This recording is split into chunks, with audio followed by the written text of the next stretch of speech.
Hi and welcome to the Peak Endurance Podcast. My name is Isabel Ross. Episode 98 is an interview with Kay Bretz, an amazing ultra runner who was Australian Ultra Runner of the Year in 2019. Kay is an ex-consultant, a successful corporate leader and elite athlete who has learned to master the inner game. Letting go of his limiting beliefs made him the fastest ever Australian at the 24-hour World Championships. He ran an amazing 259.67 kilometres. Now he uses his expertise to guide leaders and organisations on their transformational journeys. In this episode, we discuss how changing his mindset allowed him to go from a good but average athlete to elite level racing. If you enjoy this episode, please do go on over to Apple Podcasts to rate, review and subscribe. It really helps grow the audience and helps me get high profile athletes on the show. Thanks so much for your ongoing support. I really do appreciate it. Are injuries or niggles ruining your enjoyment of running and hindering your performance? Get on top of these now and see the specialists at Health and High Performance. Utilising the latest in technology and with a wealth of experience, the team at Health and High Performance can assist you with all of your running injury and performance needs. So, in order to get back to enjoying your running and achieving the results you are capable of, head to healthhp.com.au/run or find them on Instagram, Health High Performance. Health and High Performance are located handily in Mont Albert, Melbourne, and that's handy if you're in Melbourne, but are available for telehealth appointments not only Australia-wide, but also around the world. Contact them on their website to find out more. Wild Earth Australia are the online store to help you make the most of the outdoors with top quality gear at great prices. Peak Endurance Podcast listeners can use the discount code Peak Endurance, all in capitals, to get 10% off at checkout. Head on over to wildearth.com.au to get everything you need for your next adventure. And if you are looking to challenge your limits, you need to have a structured, individualized training program to help you get there. So if you want to achieve your best, email me, Isabel, at peakendurancecoaching.com.au to get a program started. I really hope that you enjoy this interview with Kay.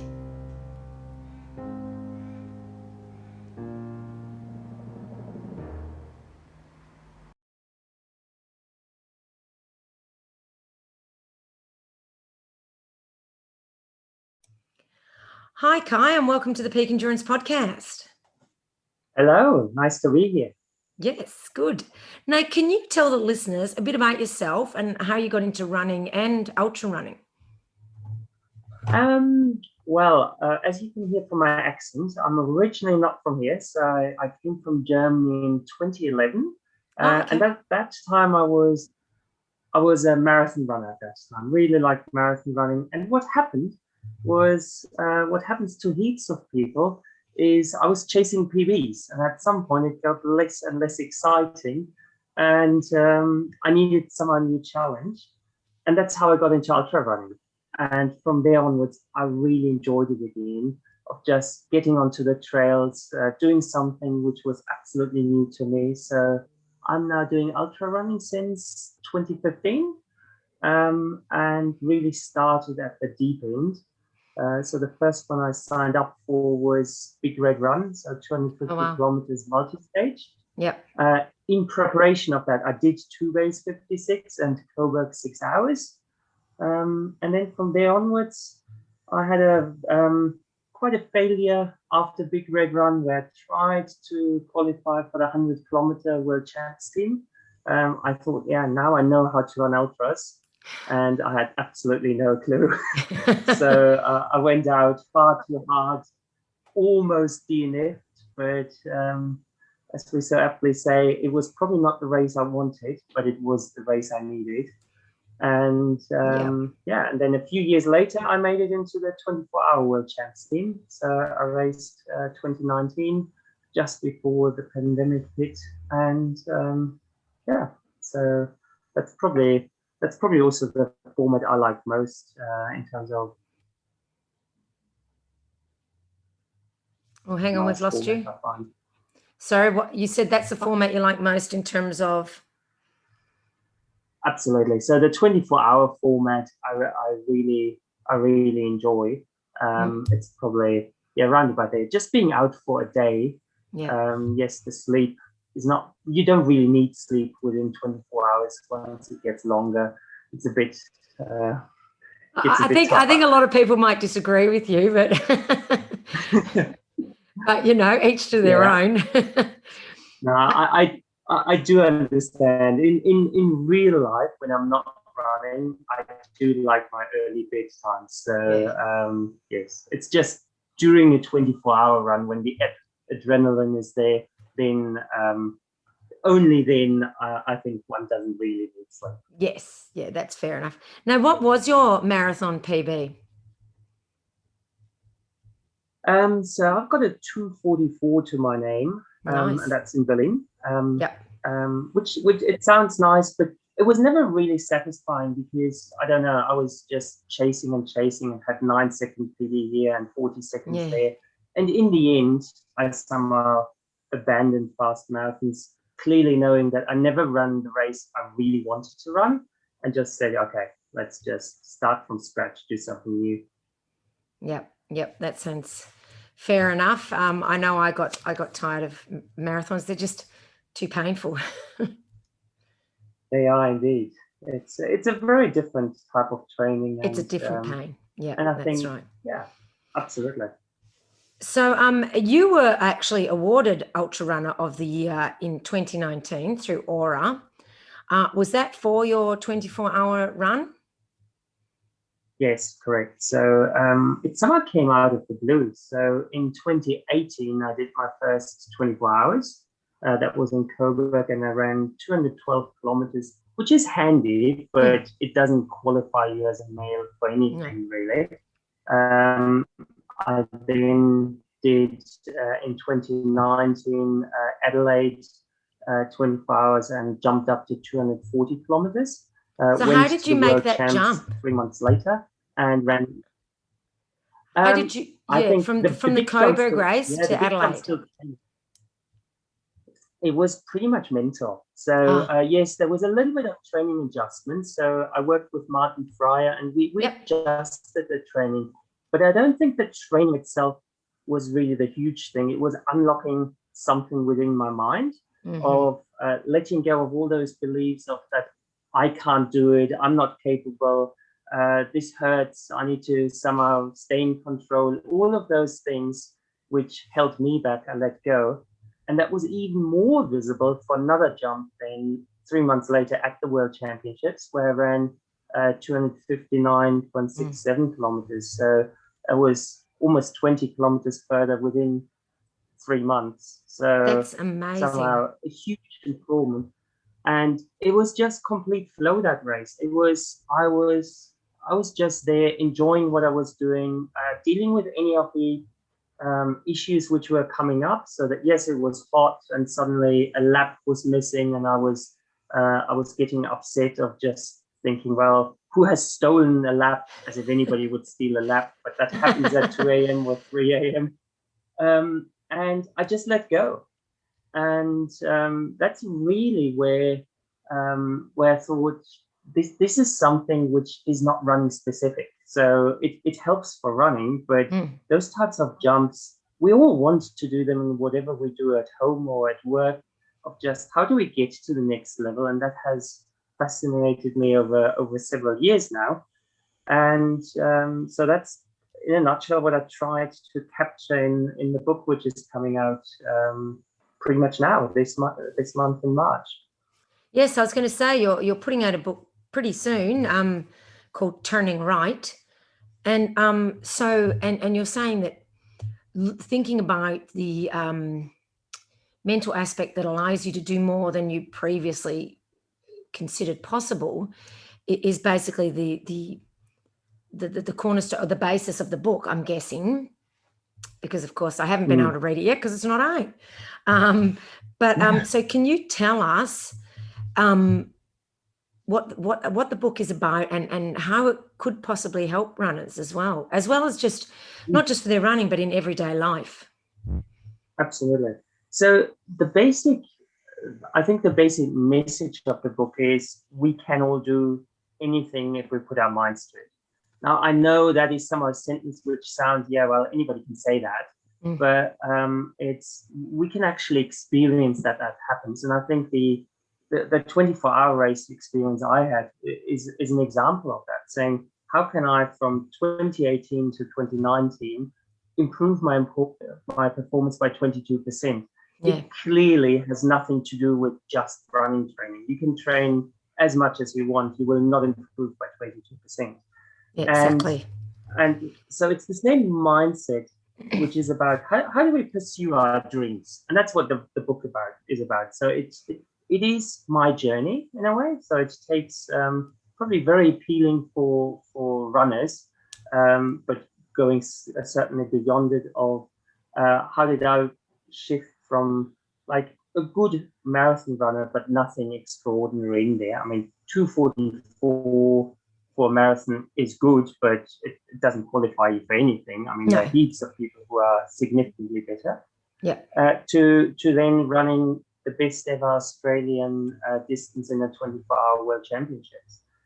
And the title Turning Right, it's basically also the answer of what do we have to do.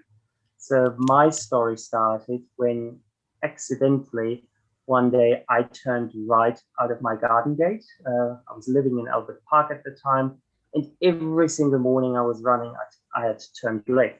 So completely on autopilot, in control, very measured, very German in a way, of just liking my routine.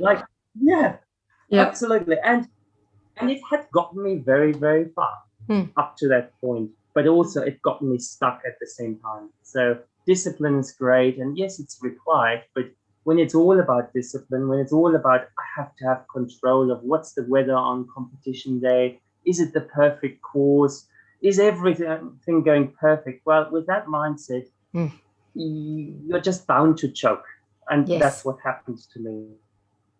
And when you release that, suddenly what I think is magical just can happen is the only expectations don't become limiting anymore. It's like anything beyond it is possible. Just go in and see what happens. If I'd gone to the World Championships saying, well, I have now a PB of 240 and just set whatever goal, even at 250, it would have been arbitrary. I would never have run 259. And all I did was just see what happens, and that was the result. Yeah, an amazing result. So you say you turned right when you went out of your gate this time. What happened on that day? Yeah, so I had just a new mentor and had asked him how do I somehow unlock the next so in running my next frontier in a way, but also I was thinking about work as well. How do I get out of my rut? And he had noticed that I was far too much in control. So a friend of mine was running for me what we called a mystery run.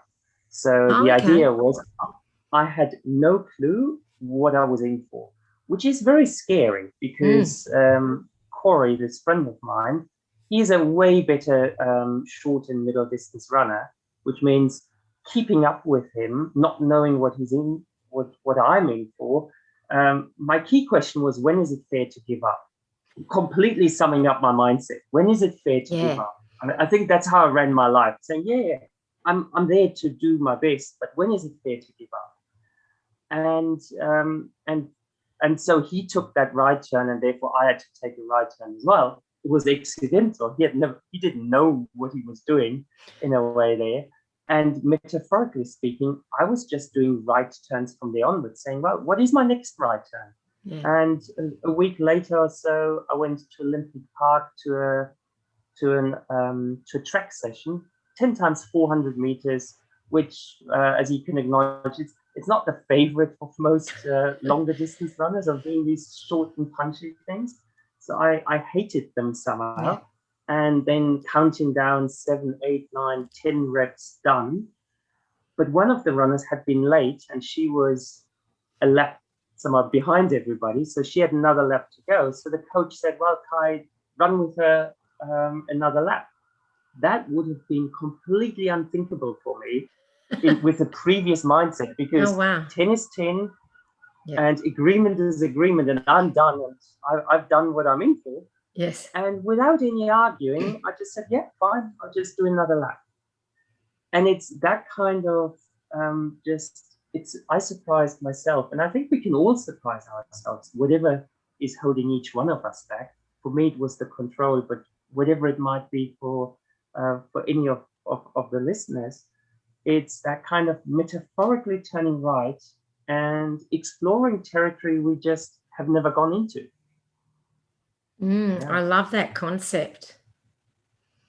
So in running, how could we relate that? Could we relate that to, like you said, doing an extra rep when you least expect it, or racing a different distance, or maybe doing something different, like helping someone else in their race? How could we look at it in our running journey?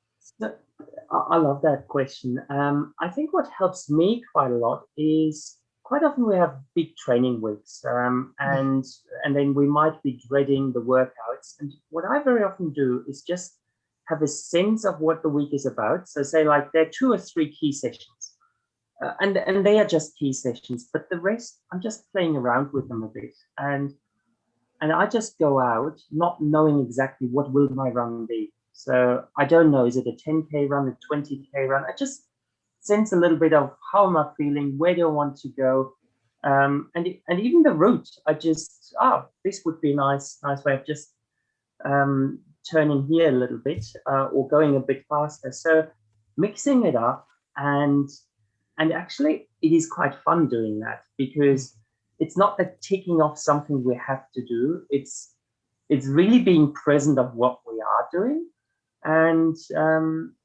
then the week becomes a little bit easier to manage as well when there is a big training week. So that's just one idea of what anybody can do, and just be present. Yeah. And so, yeah, sorry. I was just thinking about a second one. Sorry. No. A second idea I really like doing is when it becomes less about the run itself, and really being present. I find is very important, because that helps to just respond to whatever is happening, for example, in a race. And I like listening to birds. So quite often I run in the morning, and that's when the chatter is. But typically we hear the birds, and then I'm in my own head, and then it's all about the thoughts which spin in my head, and deliberately getting out of my own head and say, okay, for the next kilometer, and that's quite challenging, just listen to the birds, just see what they're saying, and then I'm going back to my head. Okay, listen to the birds. So it's this kind of reminding myself what I'm there to do. Yeah. And those sessions, I feel they're quite valuable and simple to do. Yeah. So how do we get over the fear of getting out of our routine? Because as we all know, change can be sometimes scary and bring up some horrible feelings. And so how do we turn right when instinct says turn left? Because that's what we've always done. That's obviously that is the key one. In my journey, it has helped that I started turning right in a running sense. So running was a hobby. Now it's almost a bit more like than that right now. But it used to be a hobby, and in a way it was relatively safe. Having said that, I still was very scared going onto my first mystery run with that question of when is it fair to give up. So while safe, because it's only a hobby, it's still it's quite easy to give it more meaning than it should get. So that's what I would recommend: is start small, start with something where it's uncomfortable, but it's not like super scary, and then from there onwards, it is like a muscle. We train it, and we gain confidence, because I can't really remember a single right turn I've done where in the end I would have said, yeah, that was a really bad decision. It might not have worked. So for example, when I tried to just stretch myself and make the 100-kilometer world champs team, that would have been unthinkable beforehand. I tried it. Now I made lots of other somehow mistakes along the way, but that journey was so important to me to just learn along the way, and it was about the growth, not the result in the end. And I think without having tried that, I would never have made the 24-hour world champs team. So while things can somehow seem like they are a failure from a result perspective, eventually they help us grow anyway. So yeah. So I started with running, and then only later translated it into work and see what does that mean at work. And as you alluded to there, I think we probably learn the most from our supposed failures than we do from our successes. Absolutely. So it's that was, I mean, it was a painful experience of trying to run, and I was in fitness, so I wanted to run at that time 7 hours 25-ish roughly. Wow. For the so roughly 4:30s per kilometer for the 100.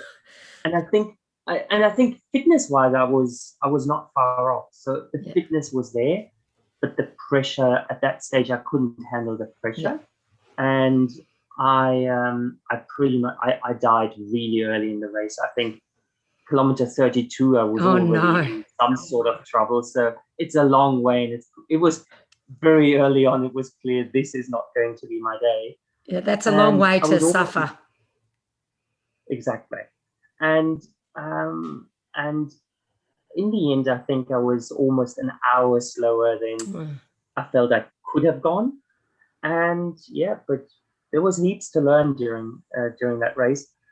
The thing I'm most proud of is I did not give up. I mean, I gave up the goal, but I didn't give up the race. That's awesome. It was a touch and go though. I was almost out. So yeah. And I think that's a really great learning experience, to not give up and know that, you know, things go on, and you don't have to give up. You may miss your goal, but you can still finish it off. I agree. And it's always, I mean, it shouldn't be up to us to judge anybody else who gives up, but I can highly encourage anybody who is close to giving up. And sooner or later, running ultra races, we probably, if we push ourselves, we get to that point where we say, well, giving up would be nice now, or even get very close to actually doing it. I think I get that to that point in every ultra.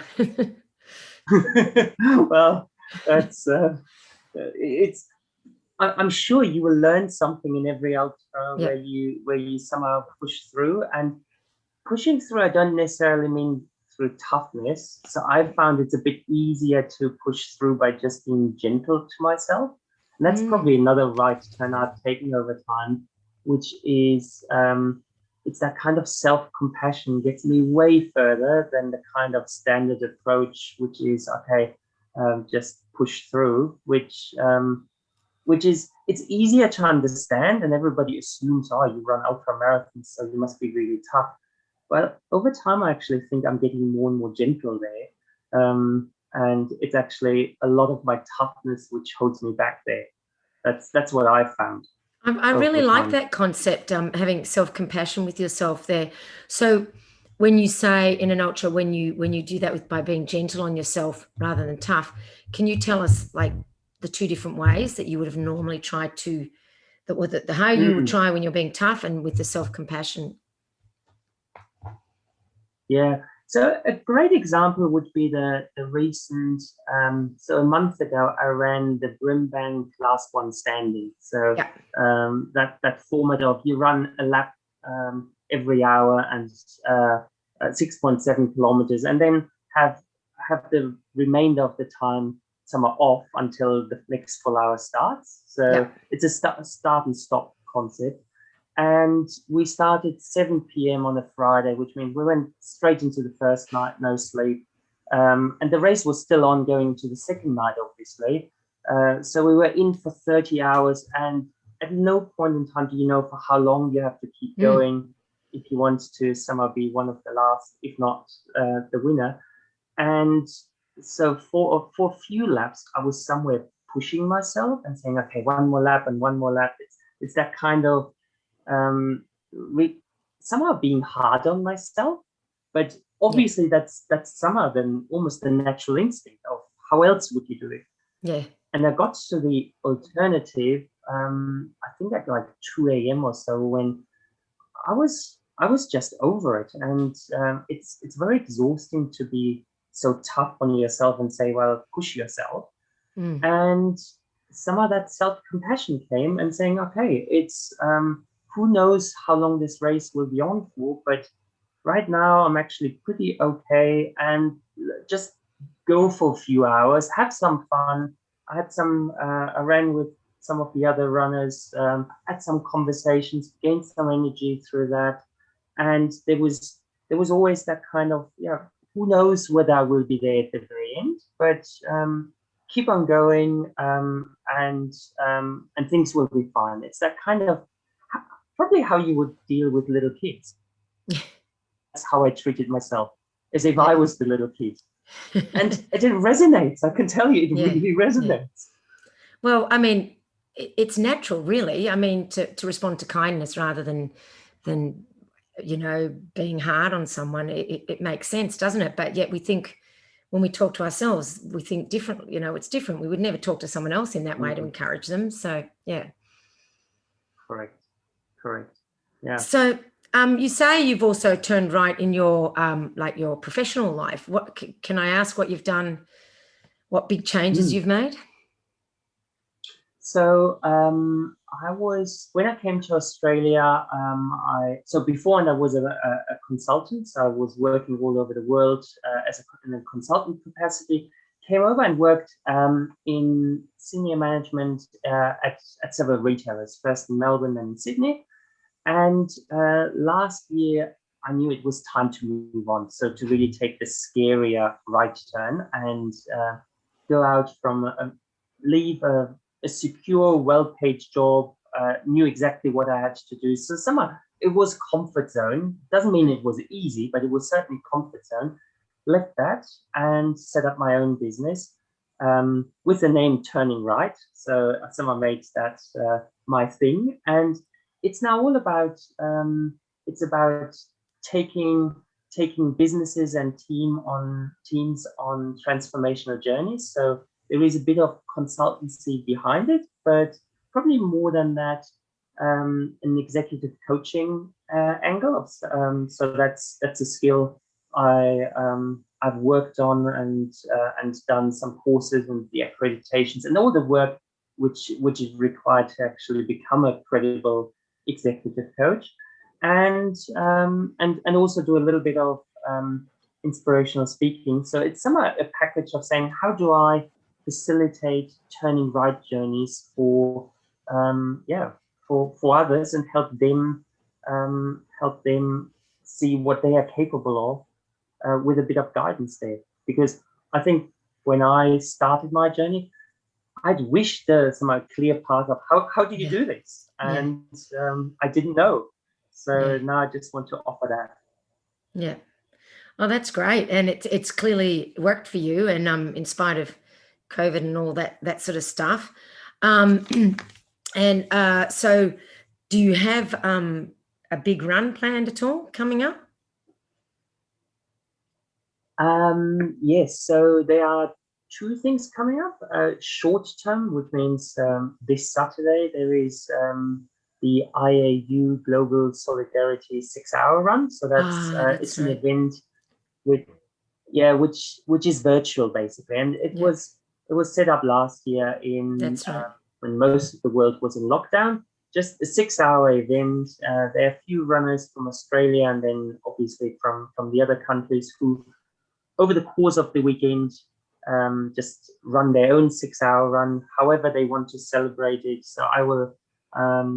I've somehow made it a very open invite to any friends, anybody who knows me and wants to join me. So I will be running around Albert Park for 6 hours, and make it more about the inclusiveness than getting somehow the biggest distance. So Yeah. that's why I thought it's just a nice opportunity of not being so serious all the time. And then talking about the serious side, but also I'm really looking forward to it. In June, I've signed up for Irrational South 200 miler in South Australia. Oh, awesome.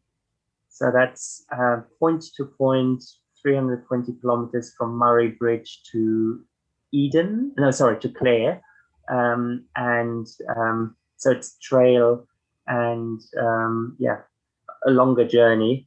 I've done one 200 miler in 2019. So the sister event in WA, the Delirious West, and I absolutely loved it.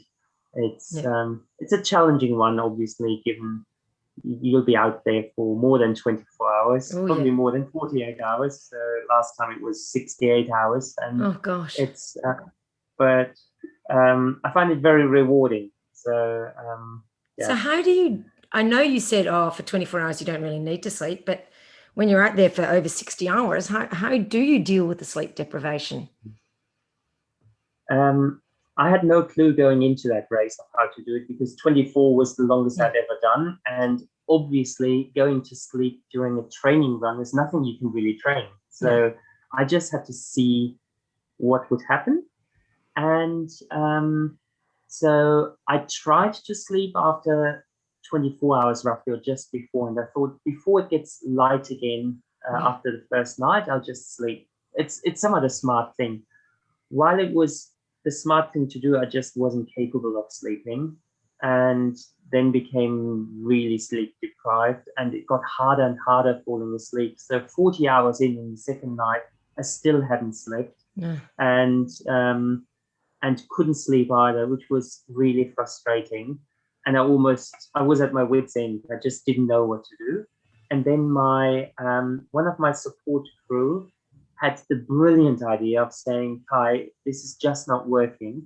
At the next aid station, we'll lock you into the car, because we're the support vehicle. We'll just lock you in the stationary car for an hour. And whether you sleep or don't sleep, that's your problem. But at least an hour, you're stationary. And that was the solution, because mentally having written off the hour gave me just the calmness to be able to sleep. So I fell asleep, probably slept for 45 minutes.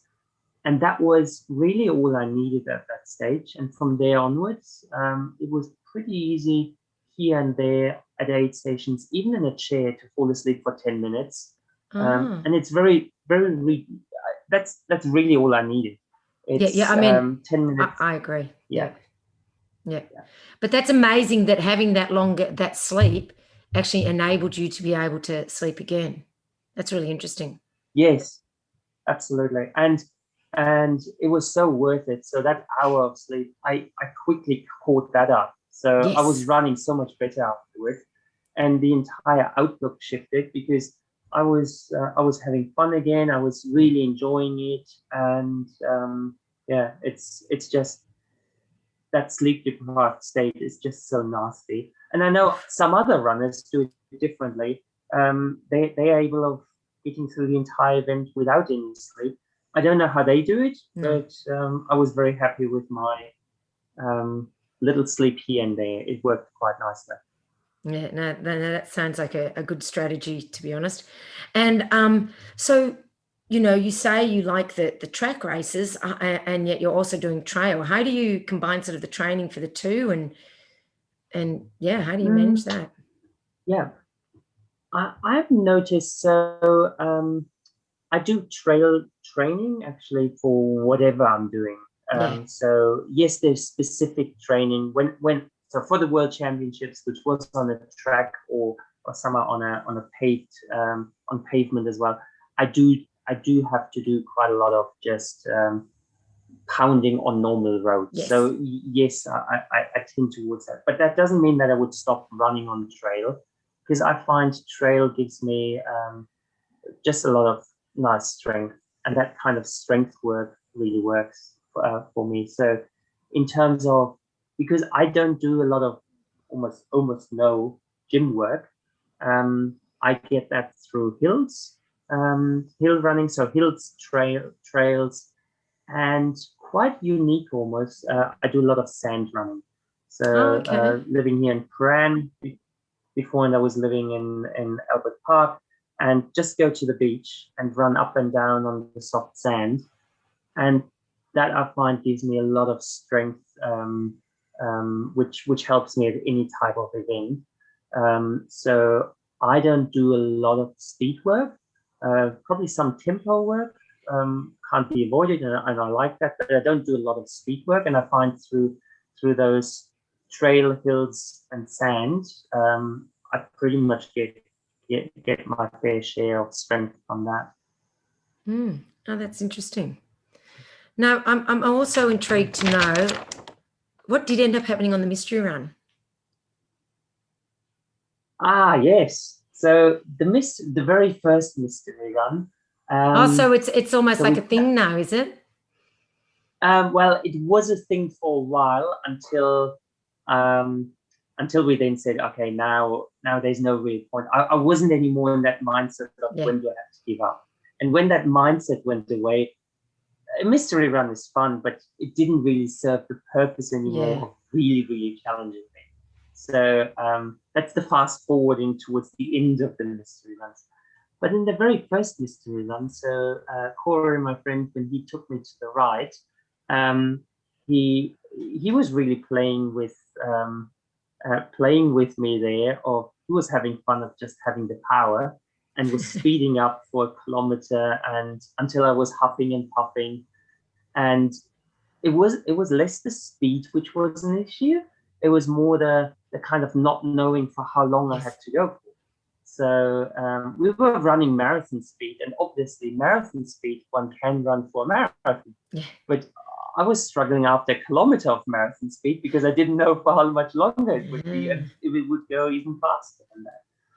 So he was doing that and took me through St Kilda, through some really weird random places, right, left, this residential street, the other one. So just really weird, hopping onto one of the ovals there and doing 2 laps super fast, so really sprint my pace.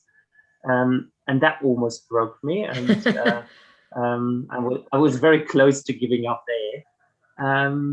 And then probably the nastiest thing he did was, after 10 kilometers, he went back to my house, told me that he would be quite nice to me that day because he had signed up for a triathlon the following day, which I didn't know. So that explained why he hadn't really gone hard. But then waved at my house and kept going towards Port Melbourne. So I wasn't really done. So it's the entire way, I did not know what I was in for. But surprisingly, at the very end, I think we did like 15, 16 kilometers. So nothing particularly challenging in terms of speed and distance, none of it really. But it was that kind of uncertainty which was so challenging. And once we finished, I felt really good. It was that kind of, oh, this wasn't that bad. I really like that it. idea, and I like the fact that because you don't know, you've got that feeling inside of you of that uncertainty and the fear of not being able to make it, and that you use that to overcome those feelings. I think the listeners could maybe give that one a crack. I think that'd be a great workout. Absolutely. I mean, it's surprising how nasty uncertainty is. And most of our world is uncertain, but going back to that last one standing event, pretty similar as towards the end, you just, or the entire way, you never know how long the event will last for. That's some of the challenging part of the event, because you have to keep running until some of the others drop out, or you drop out yourself. How far did you go with that one? So I hung in until the very end. So you won it? And it took me, I did, and it took me 36 hours. Yeah, that's right, because I'm sure I remembered that's what it was. But yeah, it was a while ago now, so yeah. But the only reasons why I was contemplating at times to somehow pull out was not physically. It was really this kind of, I don't want to be here anymore. So it was that mental side of, I'm done now. Whereas the legs were okay. So I was not even close to the full hour of using the full hour to complete the distance. So why do you think you were getting that voice in your head saying that? It was if anybody had told me, Kai, you have to run for another 10 hours and then you're done, or then you have won, it would have been easy. Actually, it would have been easy. It's that kind. I think it's how I and most of us probably deal with uncertainty of just, if things become uncertain, then it just gets difficult. Because it requires us to stay in the moment and say, all I can do right now is run this one lap. That's all I'm doing. I'm running right now. And typically that is not that difficult. It's saying, can you run right now? Yes, I can run right now. Well, for how much longer can you run? I don't know, but you don't need to know. Because that's to solve whenever you get there. So, and that kind of attitude, it does help with 24-hour running. It does help with business. It does help probably with most big challenges we're facing is, can you do your best right now? And the answer probably will be, yes, I can. But we go into our heads, or I definitely do, and spin an entire story of, but in an hour I might be tired and then I have to give up. So why should I wait for an hour? I can give up now. And all that story unfolds. Yeah, which I'm sure many ultra runners know that feeling. Yeah. And so, so in regards to your book, and I think you've got it in sections. Do you want to just talk to the listeners a bit about the sections and why you've got those sections? Yes. So it's probably the book is probably interweaving three different streams. So there's the running part, which starts with the mystery runner and that kind of dissatisfaction with chasing PBs and marathons, and then leads to how do I step up to become the ultra runner I am today. That's some of the running part. To actually unlock that, I did so personally and in the book. I had to go quite a lot into my own past. So looking at why am I who I am right now, and so there are quite some childhood stories in there, and I also found that partially quite difficult to write because it hasn't all been easy, and I grew up in a household where I'm sure my parents wanted to share their love as best as they could, but my father often didn't show that, and instead of feeling loved, I found I was somehow on the other end of his aggression and dealing with that, which somewhat I think explains my urge for control of saying, okay, if I'm in control, then I'm safe. And while those situations, they're far in the past, it's still how I respond to some of our challenges today, and why do I turn left all the time? I mean, it is an urge for control, and it is an urge to somewhere stay safe, where I somehow have the impression that otherwise I can't deal with whatever is happening. So there's a lot of childhood stories. And then the third part is which comes particularly a bit later in the book, is always the question: if you're not a runner, and obviously for me as well, how do I bring this into the business world? How do I apply this? So I found the turning right through running, but it certainly has way more power than just running better or doing something I thought could not be done in running, and therefore that question of if I want to do anything, I put my mind to it. How do I do that at work? And there I share some challenges I faced at work, and some are trying to work through them, applying the same logic. So that's somehow, without giving too much away of, but what you can expect from the book. Now you've also got little also questions and that sort of thing to guide people, to help them, don't you?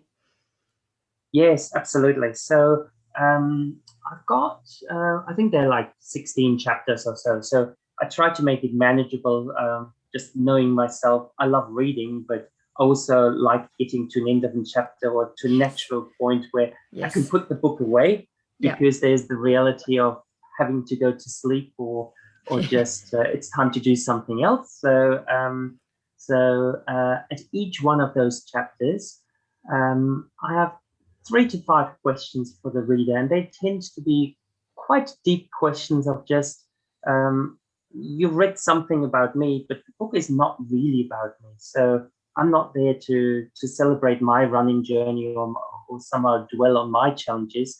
It's just a thought starter of saying, well, I'm sure every one of us is facing something similar in somewhere in their lives. And then giving them the opportunity with a few questions to just say, well, just reflect on this and see, what does this mean to you? Because, well, it might be entertaining, and I hope it's an entertaining book, but in the end, I really hope that the reader takes something away for them, and that's what those questions are designed to help them with. Well, from what I read of it, it's an easy read, as in it's not taxing on the brain, but I found it really interesting, and I would personally, I would love to read the rest of it, so I'll probably be making sure that happens. So I think it'll be a great book, for ultra runners, but also I think it will help runners even with their life in general, and especially after the year that we've had with 2020, I think maybe it's time to take stock of life, and maybe think about turning right instead of always doing the same things. That's it's a nice point. Several people have somehow said, or have asked me whether I thought that it was just the perfect timing for the book right now, and probably it might be. So it's that kind of, we are all faced with a huge challenge, well, over 2020, which summer hasn't yet ended. Not really. And while we all asked ourselves, well, what do we need to do? There's a bit more the question, I think, in the foreground of, who do I need to become, or who do I want to become? And that's probably the question which is at the center of this book, of saying, well, we can all do stuff, and we all have to do stuff. And yes, with ultra running, there is training involved, and I wouldn't want to belittle that at all. But where's the meaning, and what do we need to unlock within ourselves to really move to another level, if that's what we want to do? And for me, that level probably came through trusting myself more, and saying, I'm just overplaying small. I don't want to play small anymore. But in order to play big, I need to get more comfortable with failing, because otherwise it's just too risky. So it somehow goes hand in hand. No, that makes sense. I think my picture's just frozen, but I'm not really sitting there with that face on. That's really good. Thank you so much. You can hear me? Yes, I can. Yeah, absolutely. Awesome. All right. Well, thank you so much. That's really interesting, and I urge the listeners to go out and buy the book. Where can they find the book? You were saying that you're also doing the audiobook. Yes. So end of this month, by then latest, the book will be available online booksellers such as Amazon, Booktopia in Australia, but also plus also internationally. So if anybody listens from anywhere else, I've checked some Amazon sites internationally. Even Japan has it, for example. Oh, awesome. And then in bookstores, you very likely find it in Australian bookstores as well. I can't tell you which bookstores has it, which don't have it. But I, for example, know that Dimmicks has ordered heaps of copies, so they will have it, and some others. So just go out and check it. So it's Turning Right, Inspire the Magic. That's the book. And the audiobook, I finished recording it last week. That will, so it's in editing right now. That should come out in a month. So during the course of April, at some point, it will be available through the typical audiobook sources like Audible and the likes. And that one I have recorded, so which was quite a journey, and I'm really grateful for just reading my own book. So yes, it is with my accent, but it should give it a bit more credibility as well. I was just going to say, I think you have very little accent, considering you've only been here for what, 10 years? Yeah, exactly. Yeah. No, thank you. No, my mum, who was here for, a long time, 40 years, had a much stronger accent. So yeah. So I recorded the audiobook, which, by the way, it reminded me of running an ultra marathon. It was very similar. It was very exciting when I left the start line, and then it got a bit more challenging when I couldn't see the end, and then towards the end, it's very rewarding of saying, "Yeah, I've done it." Yeah, so, sounds just like an ultra. Exactly. All right. Well, and if people want to follow you, how do they do that? Typical social media channels that they find me, and on my website there would be any of the links. So if you can't find my account, which typically is Turning Right and Kay Bretz, on my website turninglight.com, you find all the links. You can send me emails. You can see what else I'm doing. So that's probably the easiest place to go and take it from there. And I'm really curious about feedback on the book and what experiences you guys have with Turning Right, because I'm pretty passionate about it. If that hasn't come across yet. No, and so you should be. I think it's an excellent concept for a book, and I think it'll be very helpful. All righty. Well, thank you so much for coming on the podcast today, and we really appreciate your time. Well, thanks for having me. No worries. Thanks. Bye.